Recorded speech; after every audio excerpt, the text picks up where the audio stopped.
On August 21, 1941, Hitler tore up the order sending Guderian south to Kiev, and the road to Moscow stayed open. In the real war, that day went the other way. From the Wolfschanze in East Prussia, the Führer issued a directive overruling his own general staff, declaring that the most important objective before winter was not Moscow but the Crimea, the Donets industrial region, and the oil of the Caucasus. Panzer Group 2 turned 90 degrees off the highway and drove into the Ukraine. Franz Halder, chief of the General Staff of the Army, wrote that the decision was decisive for the outcome of the entire campaign. He meant it as an epitaph. But suppose the argument had gone the other way.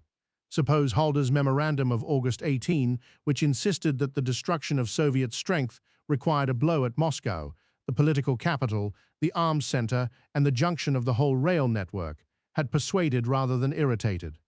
Suppose Heinz Guderian, flown to headquarters on August 23 to plead for the Moscow Axis, had been listened to instead of talked past. In this alternate timeline exploration, we examine what could have happened and why the real history unfolded differently. The setup was already in place. Army Group Center under Fedor von Bock had taken Minsk in late June and closed the Smolensk pocket by early August, putting German armor on the Moscow highway with roughly 300 kilometers to go. Directive 33's supplement of July 23 and Directive 34 of July 30 had begun peeling armor away toward the flanks over Halder's protests. Reversing that meant one thing operationally: Guderian's Panzer Group 2 stays north, Hermann Hoth's Panzer Group 3 stays on the left, and Army Group South is told to reduce Kiev with infantry alone, slowly at whatever cost. Hitler accepts a delayed Ukraine in exchange for an early capital. What no one at the Wolf's Lair could calculate was the calendar, not the calendar of German intentions, the calendar of Russian mud, Russian rail, and Russian reinforcements still sitting 7,000 kilometers away. The offensive opens in the second week of September instead of October 2. That 6-week shift is the entire divergence, and it works on 3 variables at once. The first is the ground. The autumn rasputitsa, the mud season that historically swallowed German wheeled transport from mid-October, has not arrived. The roads west of Vyazma are dry. Tracked vehicles and, more importantly, the horse-drawn and truck-borne supply columns behind them move at planning speed rather than at the speed of a man pulling his boot out of a rut. The second is the defenders. Ivan Konev's Western Front and Semyon Budyonny's Reserve Front are holding the Vyazma and Bryansk approaches with formations that have not been reconstituted since the Smolensk fighting. In the real war, they had 6 additional weeks to dig, wire, and absorb replacements before Typhoon hit them. Here they do not. The third is the reserve that has not moved yet. Richard Sorge's reporting from Tokyo and Japan's turn toward the southern advance allowed Stalin to begin drawing divisions out of the Far East from October. In September, those divisions are still in the Far East. The pincers close in the last week of September on dry ground. The Vyazma and Bryansk pockets form, as they historically did, but a month earlier and with the encircling forces still fully mobile. The Red Army loses the armies it was counting on to fight the battle for Moscow before the battle for Moscow begins, and the men who would have relieved them are still on trains that have not been ordered. The consequences of that timing would prove catastrophic, but to understand them, we have to follow the man Stalin sent to fix it. Georgy Zhukov was recalled from Leningrad on October 10, 1941, to take command of the Western Front. In this timeline, the summons comes earlier, and the situation he inherits is worse. He arrives to discover that the armies he has been given to command largely no longer exist as formations, that the line between the German spearheads and the capital is not a line at all, but a series of gaps with staff officers standing in them. What holds the Mozhaisk position is what historically held it: militia divisions raised in the factories of the city, cadets from the military academies, NKVD units, artillery scraped from training establishments. These formations fought with real courage. They were not a substitute for the field armies that had been lost, and they had been intended to buy time for reserves that, in this timeline, are further away than ever. Zhukov does what he did in reality: triage. He shortens the line, he concentrates the anti-tank guns where the roads run, he shoots the panic and holds the junctions. but he is fighting with October's tools against a German army that has not yet spent its October. The mud that saved the approaches to Moscow in the real war is still 4 to 5 weeks out. On October 15 and 16, 1941, the historical Soviet state evacuated most of its government offices and the entire diplomatic corps to Kuibyshev on the Middle Volga. Stalin stayed. His decision to remain and the parade through Red Square on November 7th became one of the load-bearing symbols of the war. Here the State Defense Committee, Stalin, Molotov, Beria, Malenkov, Voroshilov, orders the same evacuation, and this time Stalin goes with it. It is not a collapse of nerve. It is arithmetic. In the real timeline he stayed because the front stabilized within artillery range of the city. In this one, it does not stabilize, and the machinery of a state that governs 11 time zones cannot be left inside a battle. Moscow falls in the last week of October, after fighting in the outer districts, Khimki, the Leningrad highway, the factory suburbs. The fighting is street by street where it happens at all, and much of the city's industrial plant is already gone. Part of the more than 1,500 major enterprises, the Soviets moved east by rail between July and November 1941. What the Germans take is a city, not an arsenal, and that distinction, city versus arsenal, is the one thing the men in Berlin most badly misread.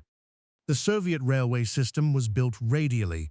Lines converged on Moscow the way spokes converge on an axle, an inheritance from the Tsarist network and reinforced by every 5-year plan since. Traffic between Leningrad and the Caucasus, between the Urals and the Ukraine, between the northern ports and the southern fronts, moved through or past the capital. Cut the axle and the spokes do not connect. Everything the Soviet Union now moves between its northern and southern fronts must travel a lateral route east of the city, through Yaroslavl, Gorky, Ryazan, Penza, over lines that were never built to carry that volume.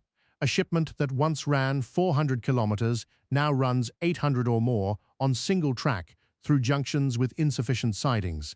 The Arctic convoys still land at Archangel and Murmansk. The Persian corridor, opened by the Anglo-Soviet occupation of Iran in August 1941, still runs north. Both feed into a distribution system that has lost its central sorting yard.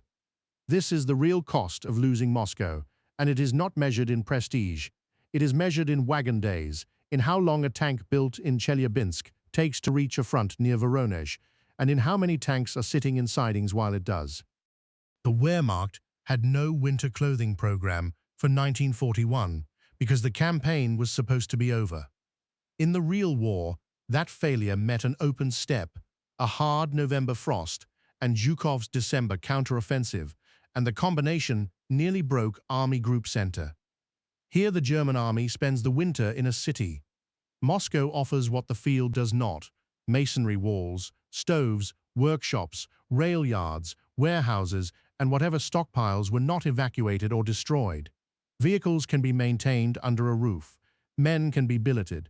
The German position goes over to the defensive on a shortened line and holds it in shelter.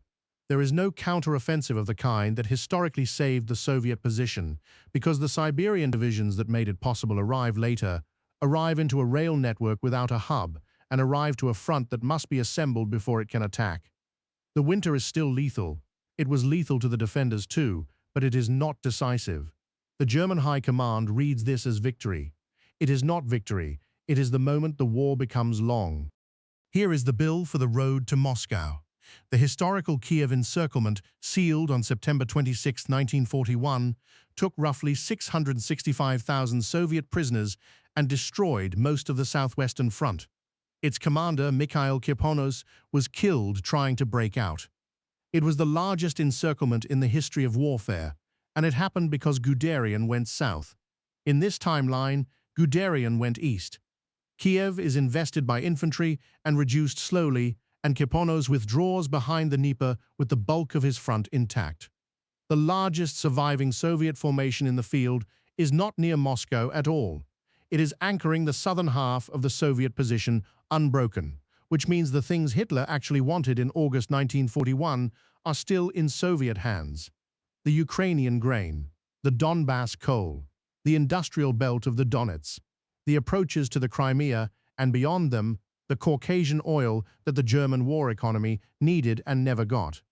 Germany has taken the political and rail capital and left the economic one behind a defended river line. 2/3 of a million men who were captured in the real war are still in the Red Army's order of battle. And then comes the question that the whole gamble rests on. Can a state wage war without its historic center? The Soviet Union answers slowly and expensively. The government functions from the middle Volga. Industry runs from the Urals and Siberia, where more than 1,500 relocated plants are being brought back into production through a winter in unheated sheds. The fronts hold, the north around Leningrad, the south behind the Dnieper, the center on a new line east of a captured capital. Lend-Lease continues to arrive through Archangel, Murmansk and Persia into the hands of allies who must now weigh how much to commit to a government that has lost its capital and much of its rail network, and who conclude, as they concluded in reality, that a Soviet Union still fighting is worth every ton. Everything moves further. Everything takes longer. Every decision the Stavka makes carries a logistics penalty it did not carry before. But nothing about the fall of a city dissolves an army, a party apparatus, a war economy relocated 1,000 kilometers to the east, or a population of nearly 200 million. What Hitler's generals wanted in August 1941 was the decisive blow, one objective whose capture would end the argument. They believed Moscow was that objective. The deepest irony of this timeline is that they might have taken it and still been wrong, because a war against a continental power is not decided by a place on a map. It is decided by whether the other side can still put trains on rails and men behind guns in the spring. In the real history, Hitler chose Kiev, won the greatest encirclement ever fought, and lost the war anyway. In this one, he chose Moscow, took it, and bought himself a longer road to the same place. The choice looked, from the map table at the wolf's lair, like the difference between victory and defeat. It may only ever have been the difference between one winter and four.